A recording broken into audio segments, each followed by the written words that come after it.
Hello and welcome to this mini course on drawing a portrait. This section is going to be broken down into 8 different classes that will take you step by step through the portrait drawing process. We're going to be working with charcoal on the film, but you can use graphite or Conte crayons, pastel pencils. All of the erasable mediums are going to work the same way. So the first thing that you need to do is choose a reference material. This is what I have chosen. It's maybe not the best portrait in the world, but it's really clear, the colors are crisp, and it's easy to see some shadows. So that's what I want you to look for as well. Nothing too artistic for this beginning drawing. If you're not going to use this, then at least use something where it's really easy to see the face. It's not too stark of contrasts, and it's not too washed out, blurry, or so high contrast that it's going to be really hard to duplicate anyway. So something like this. The next step is to measure the length and the width. So this has a length, I guess you could call it the width, of 8.25 inches. And the width is 6.75. Once I have that measured, I'm going to figure out how to make a proportional rectangle on my drawing paper. So I have 8.25 over 6.75. Let me set that equal to my new size drawing paper rectangle. Let's go with 9.75. That won't be too big. So I'll draw my length of 9.75, but then how do I know exactly how tall to make it so that it's exactly proportional to this drawing? I have to use math. So I set my new length here is 9.75. I'll set that equal to x, or I'll put it over x because I don't know the width. Cross multiply. Let me get my calculator for those tricky decimals. 9.75 times 6.75 is 65.81 equals 8.25x.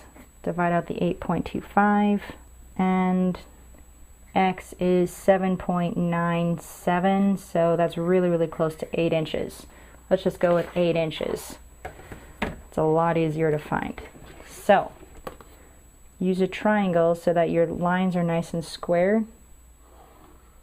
Here on my 8-inch side. And then I'm going to flip it to complete the other two sides. So now we have a rectangle on our drawing paper that is exactly proportional to the reference material. So now I need to break this down into increments and make a little mini outer grid. So what I like to do is, if you have decimals, so they're not all whole numbers, like what was it, 6.75 or something, 8.25, I don't want to take the time to find all that stuff out. So I'm just going to take a piece of paper with an absolute straight side, mark down the edge, put the other edge up against that paper, and then I fold the paper in half, and that is my half point. Then I fold that paper in half again, and that is, and then one more half, so I'm folding the quarter into half, and there we go.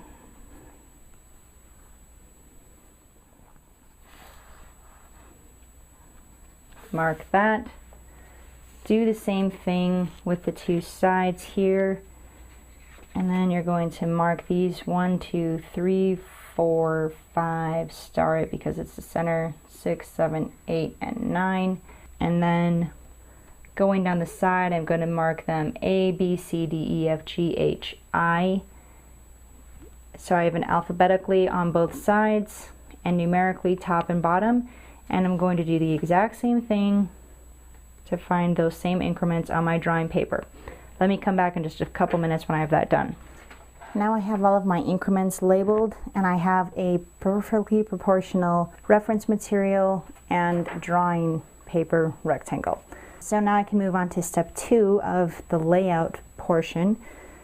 And for this step, you're going to need a triangle, because you're going to use your grid to find the exterior points of the face and shoulders, mark them down, and then you'll have something objective that you can use to refer to do the layout drawing on your drawing paper. So here's the bottom of the chin.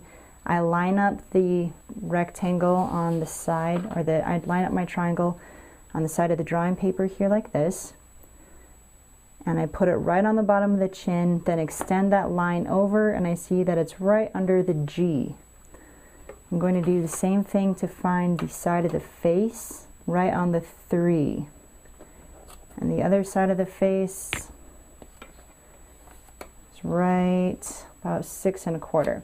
So then I'm going to use those 4 marks, find them on my drawing paper. So right under the G was the bottom of the chin.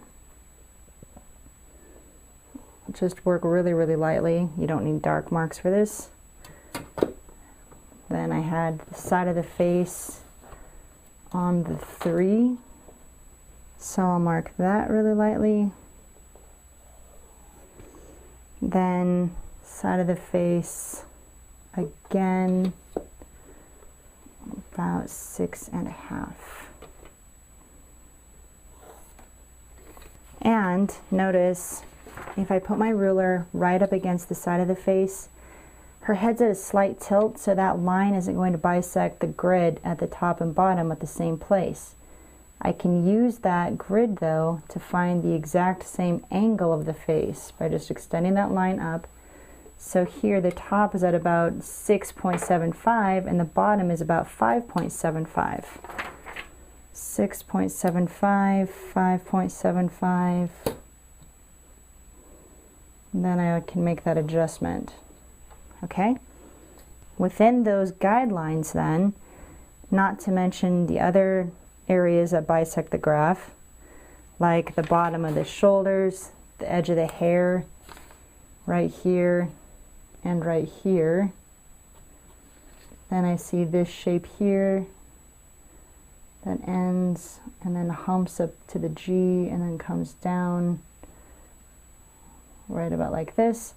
So using that graph, I can do a quick layout and sketch in the face, the shape of the face within those guidelines. Then as you draw it, you can refer to the graph. You don't have to mark everything down formally. It's still going to be a help just to be able to glance over there and say, okay, I see the top of the curve is of this cheekbone here is at about the F. So if I'm way off, the grid will keep me in line.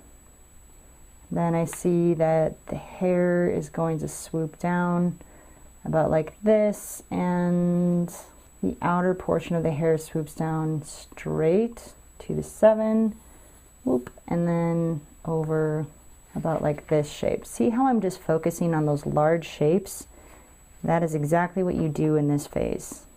Work on the large shapes, get them down. And then of course you can erase your guidelines.